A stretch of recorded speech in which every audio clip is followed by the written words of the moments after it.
130 sièges sur 165. Selon la Commission nationale de recensement des votes du Sénégal, c'est le nombre de sièges remportés par les patriotes africains du Sénégal pour le travail, l'éthique et la fraternité, PASTEF, lors des législatives du 17 novembre 2024.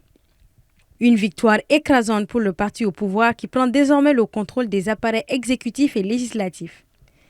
La large majorité absolue du PASTEF devrait favoriser la mise en œuvre par l'exécutif du projet qu'il a porté au pouvoir en mars dernier, notamment son agenda de rupture et de justice sociale.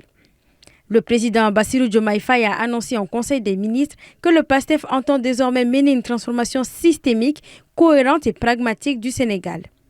Pour lui, l'urgence est de traiter les questions économiques et sociales comme la cherté de la vie et le chômage, la relance de l'économie, notamment dans les secteurs de l'agriculture, de l'élevage, du tourisme, des mines et des hydrocarbures.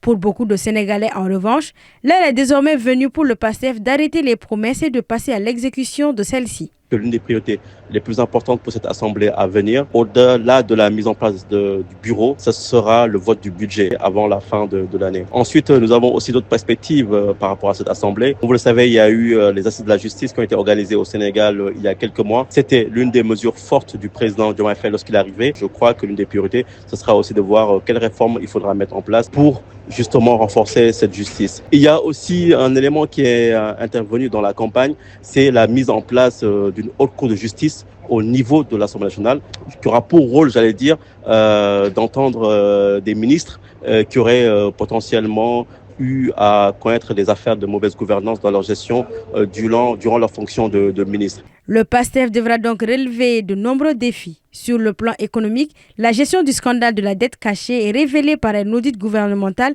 sera scrutée de près. Les nouvelles autorités ont promis de traduire en justice les responsables des malversations financières de l'ancien régime.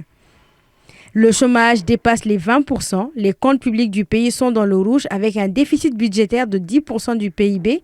Le ratio dette-PIB fin 2023 atteint plus de 80% contre 73% annoncé précédemment, ce qui a poussé le FMI à suspendre un programme d'aide de 1,8 milliard de dollars entre Dakar et l'institution de Bretton Woods.